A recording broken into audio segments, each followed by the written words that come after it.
At my table, when I'm winding down at the end of a long day, They're ready for me, and I'm ready for them. celebrating friendship at weekend feasts, or making memories with family, the food I eat is vibrant and varied, but always relaxed.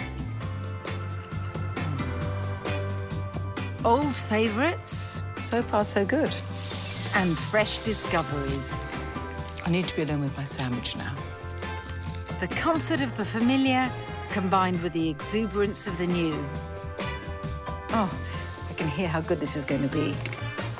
The essential welcoming taste of home. There is no elegant way to eat them, and that's in their favour. Whether I'm pottering about at the stove or sitting at the table, I want pleasure, I want flavour, and I want ease. Life can be complicated. Cooking doesn't have to be.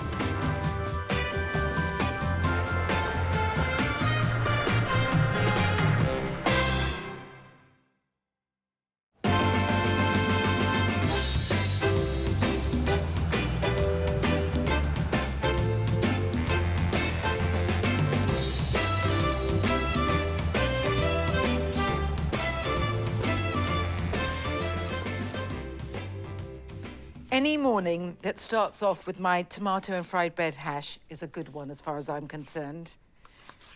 I've got a couple of slices cut from a bloomer here, which I am now just cutting into chunky cubes. I've got some olive oil in here. I mean, just regular olive oil, not extra virgin. I'm going to turn the bread in the pan a bit because what I want is for the cubes to become golden all over. Oh, and they will be so wonderful and resoundingly crunchy when they're done.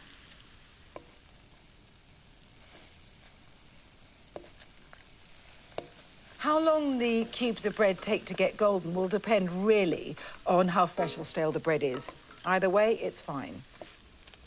I'll let them fall on a bit of kitchen towel.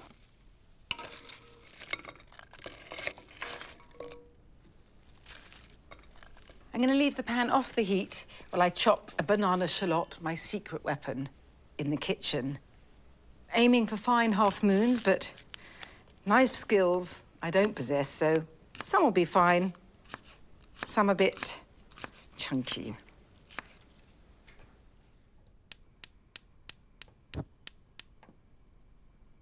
In they go.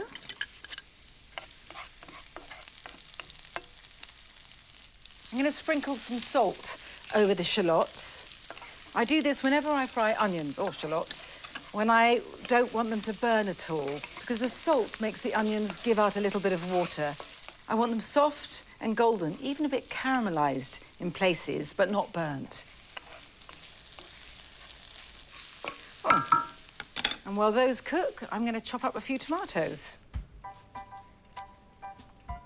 When I was at university, fried bread with tin tomatoes was the Friday special in the college canteen.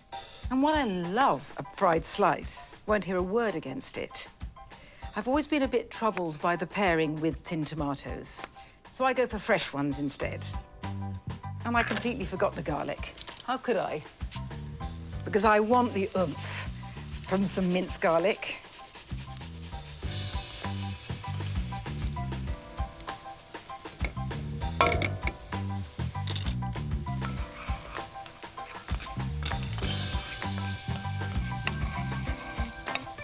So the shallots are soft and golden in places. Time for the tomatoes. They spit a bit because of the liquid, but that's fine.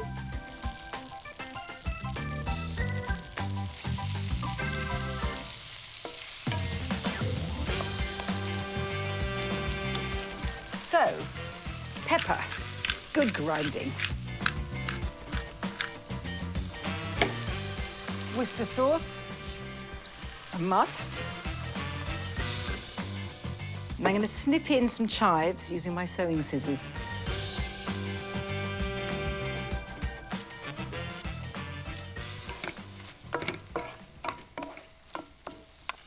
Everything looks ready there. More than ready. And tumble these bronze and crisp cubes in. Just tossing it together so that everything is combined and, oh, I can hear how good this is going to be. So now, ready to plate up.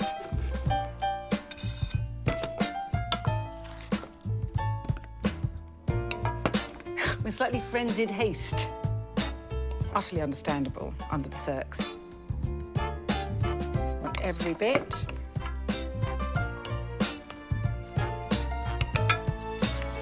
And a final sprinkling of chives. I mean, this is really excellent when you need to absorb excess alcohol. Obviously not the case now, which makes me realize why they had it in the college canteen.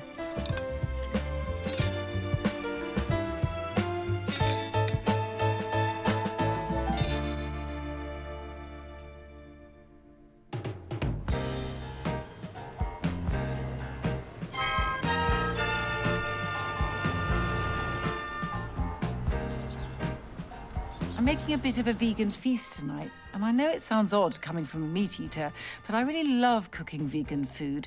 It's like painting with a fresh palette. So when my friends come round later, I'm giving them a vibrant butternut and sweet potato curry, which I serve with black rice and a green sauce made of coriander, chilies and garlic. And for pudding, I've got something I call lemon tender cake, which comes with a blueberry compote. This is very delicious. Yeah. It is very delicious. Actually, the inspiration for the cake comes from my travels. When I was in Kansas City a couple of years back, I went into a cafe there and had the most wonderful mini lemon bundt cakes. And yes, I do take a photograph of everything I eat. Well, in fact, I ate a lot of them because I had very serious research to do. So when I got back home, I played with the recipe and came up with this. Starting off with 225 grams of plain flour, I add 1.5 teaspoons of baking powder and half a teaspoon of bicarb, then finally 1/4 teaspoon of salt. And just fork them together. That's the dry ingredients done. And now into a batter jug goes 275 grams of coconut milk. I spoon the thick bit out first, then pour in the liquid.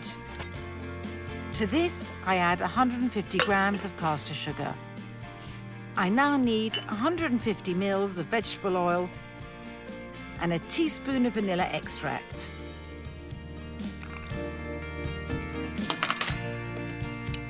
I finally grate in the fragrant zest of 2 lemons.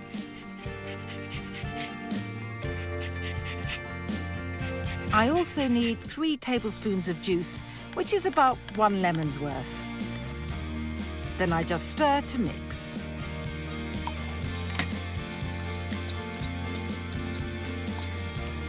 And now it's just a matter of adding the wet ingredients to the dry.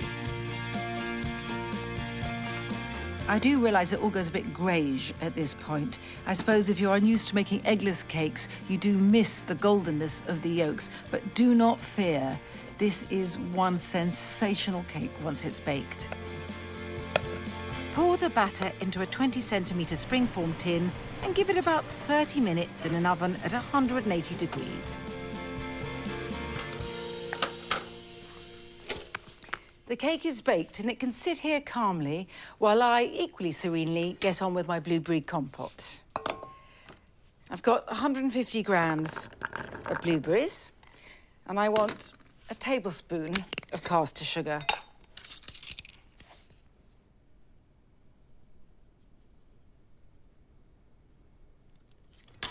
And now the same amount of lemon juice.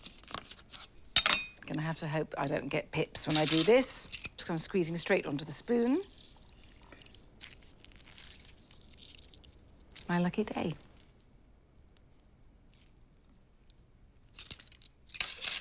Finally into the pan before it goes on the heat, 50 ml of cold water. Let's give it a bit of a swirl to let the sugar dissolve.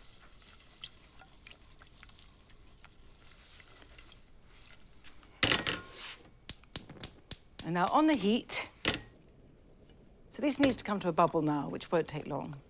And these garnet glossy juices need to be thickened. And for that, I need some corn flour. a small amount, just a teaspoon and a half.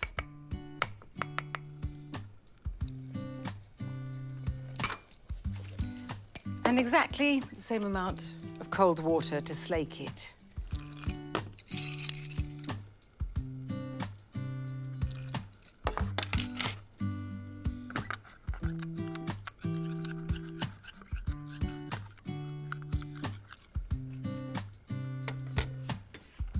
The blueberries have started to soften now, so I don't need to cook them any further. I just need to thicken them, adding my corn flour and water. This will take the barest moment.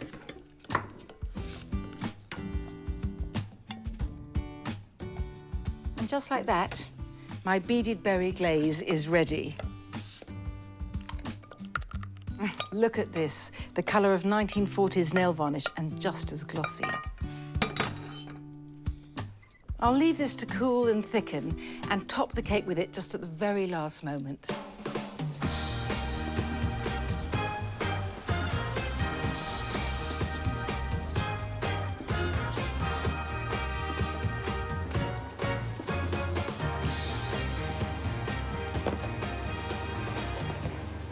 I need some bits and pieces for my curry tonight, and this being a butternut and sweet potato curry, there are no prizes for guessing what I'm going to get. So let's slice butternut, sweet potato. I think I can get another one. Now, you can use ground turmeric in this curry, but what really makes the difference for me is using this fresh turmeric, these little rhizomes, and you can see they've got quite a tender pinky oranginess that's peeking through the skin. Once you've peeled them, they are so intensely orange. They're very, very bright. I have to say that intense oranginess does get everywhere. So before I start, I peel the turmeric just using a teaspoon and then chop it up and I leave it in a bowl ready for all the other paste ingredients. To the turmeric, I add roughly chopped red onion and chilies. Then I slice fresh ginger and pop that in too. Next, I chop some garlic and add that as well. And then on to the dried spices. First coriander and then a little cinnamon.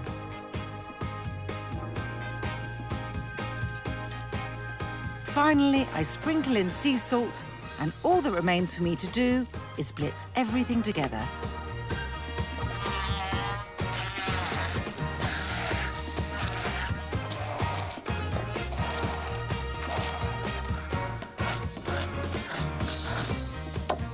Glorious. And now I need this rambunctiously vibrant paste to make my rambunctiously vibrant curry.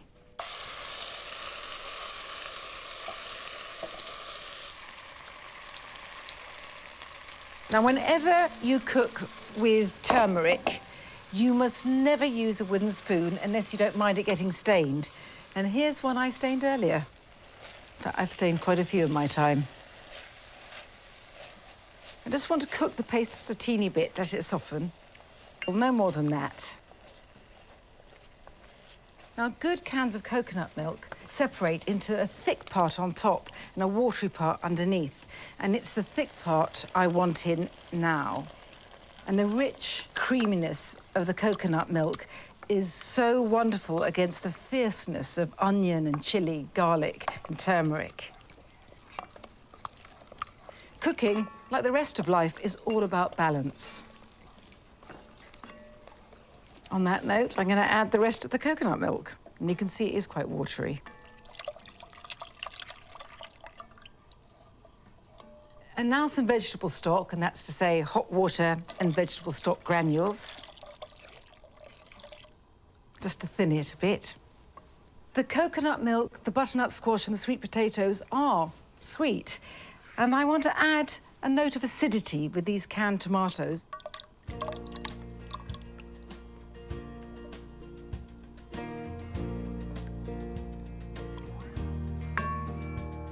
All that remains to be done is for me to add the butternut squash and sweet potato.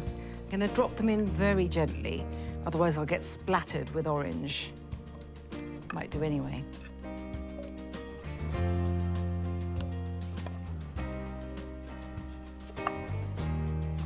And while caution was a wise plan, my impatience is getting the better of me, and I'm just going to add the rest now.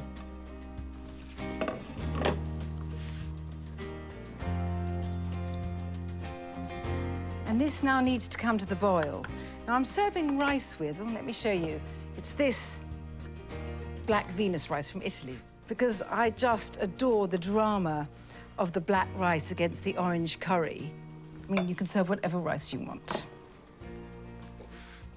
I'm going to leave this to cook at a simmer with a lid on.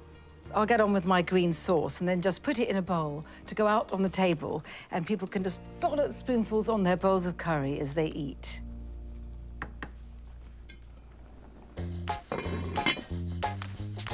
To make this coriander and jalapeno salsa, I tear up an entire bunch of coriander.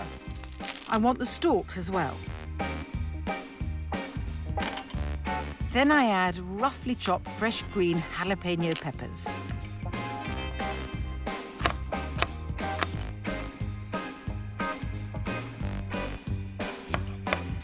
Now some roughly chopped garlic and a good sprinkling of sea salt. I pour over vegetable oil, then finely grate a couple of limes.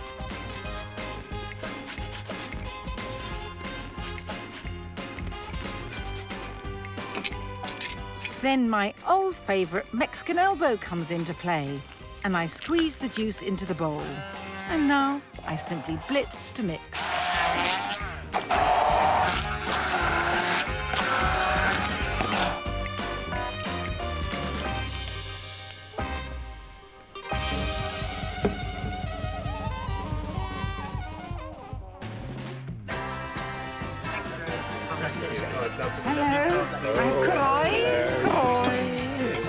Right, I'm ready. I'll label. Again, it looks good. The school meals will have a label. Oh, look at that. 1 spoonful or 2 spoonful of the sauce? Oh, I think one, and people can add more as they need. Yes, you can splodge. You can Oh, it's splodge. the splodge, yes. Please, sir, can I have some more? Okay, chin chin, amici. Cheers. Thank you. No, if you've been on it can It can be. Very comforting. Yes. But anything you can eat out of a bowl is comforting. Yeah. and you see yourself making it. Have you finished your bowl already, Lisa? Yes, I'm ready for the next. Well, I'm very excited about pudding, and this won't take long. So, unclip the cake and turn it out here. And now, the unveiling. Before the compote goes on the cake, I'm going to slather it with this coconut milk yogurt. I've got 250 grams here. Such a cooling balm after the peppiness of the salsa spike curry. I need to add a couple of things. First, some vanilla, just a teaspoon. Stir that in quickly. Not too quickly. I love this. And then some icing sugar. I've got 2½ teaspoons here. I'll push it through the tea strainer. Don't want any lumps.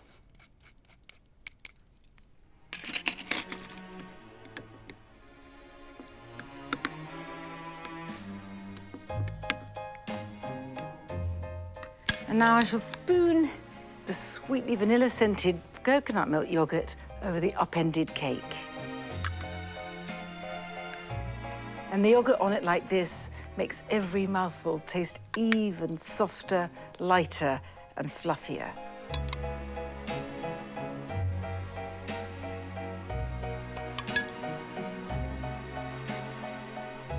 If any yogurt starts to creep down the side of the cake, don't worry about it. I mean, I think it looks rather charming.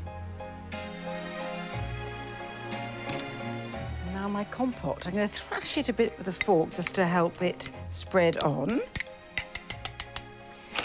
And then with this incredibly white yogurt serving as a frame, I'm going to dollop this in the middle.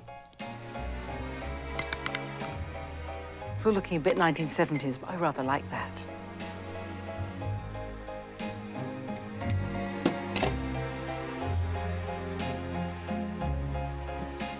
Yes, you want to come down as well. Thank you very much. That's all, I just do it. That's looks where she is. Thank you, everyone's ignoring me. I'm not. I'm already passing my plate down. Yes, of course you In are. anticipation. But also, yes. So this is, Maria is obviously what is that? always What is first. It's always first. pudding is Well, I my might not tell favourite. you. I might leave that as a bit of a secret. Is that one of the small or the big slugs? I don't know. The first one is really difficult to tell, isn't it? That's cut in the deepest. Oh, beautifully done. Right. No egg. Oh my God. That's a good spirit. Yes, I've only got to walk down 2 places. Well, you're... I thought... This is very delicious, Yeah. though, isn't it? It is very delicious. And as you know, I'm not a pudding person. Pudding's my absolute favourite. You're Really, I could identifying the That's all she flavours. really wants to eat. That's all I want to eat.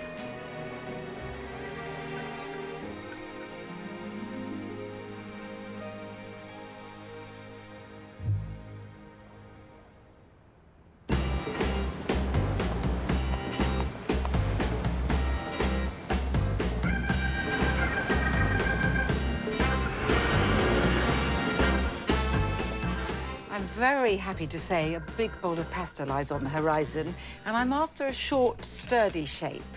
Now, these I love. I have to have these at home. They're called radiatori.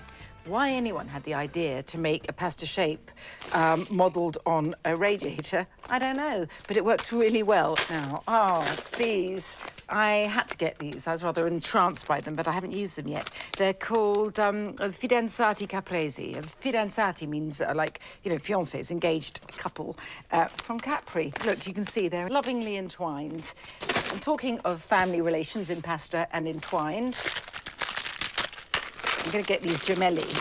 Now, gemelli means twins, and I had always presumed that this was because these were 2 little strings of pasta turned around each other. But in fact, I have since found out that it's a single rope of pasta twisted back on itself like a helicoidal twist, I'll have you know.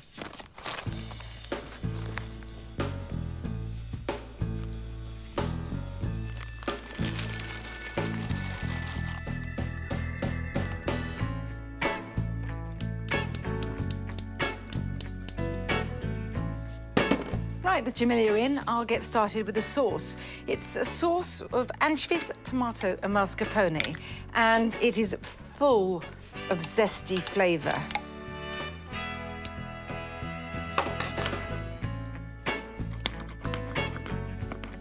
I do need to say a word about anchovies, which is that a lot of people think they don't like them because they've had a sort of salty, rusty nail on a bad pizza. But in fact, think of anchovies as the bacon of the sea. They give depth and a wonderful, savoury intensity. So, let's just get this off the mezzaluna. Pretty much a mush, because the idea is for them almost to melt into the oil.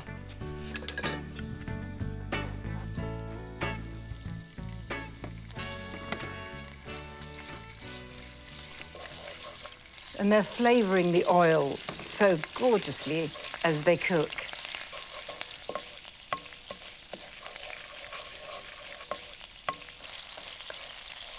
The anchovies are pretty well dissolved in the oil, so now a bit more pep and brio. Fat clove of garlic first.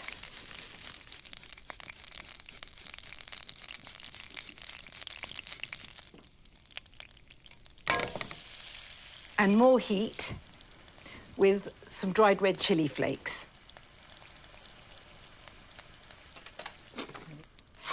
A semi-stir, and then some cherry tomatoes. I just halve them across the equator.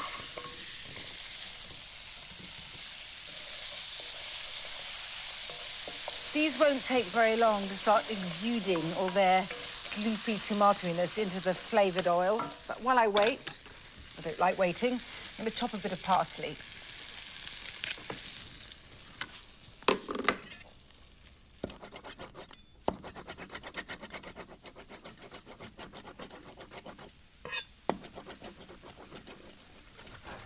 Right, let's see how these little tomatoes are doing.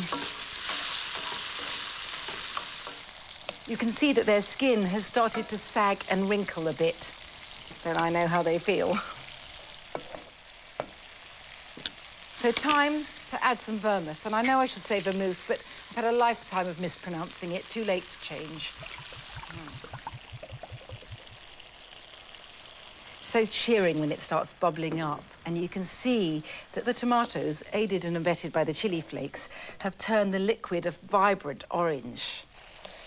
And it's the insides of the tomatoes that will thicken this, as well as a bit of bubbling away.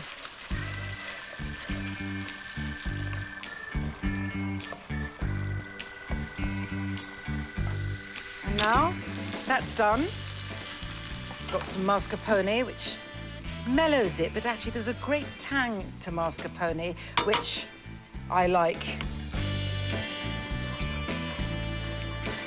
Looks like the sauce is the colour of tin tomato soup. Doesn't taste like that. And now some Parmesan. And I know traditionally Italians would never really add Parmesan to any pasta sauce that either has fish in it or is very chili-fied and garlicky, but, you know, this isn't an Italian recipe. It's Londinese.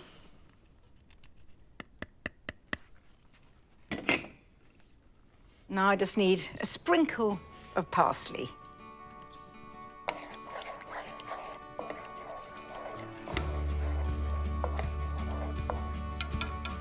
If you're going to drain your pasta, remove a cupful of the liquid first, but I won't need to, like this. So I'm just going to lift it into the wok.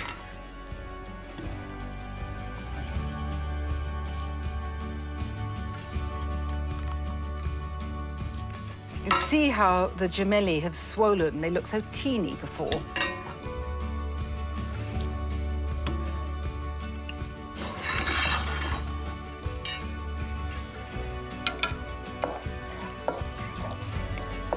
It's a scant sauce, but a very highly flavoured one. And that's it ready, near instant.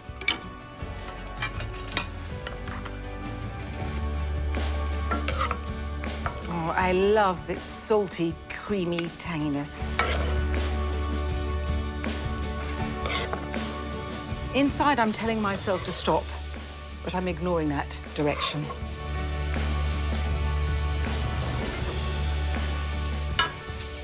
Final bit of parsley. That's just what I need.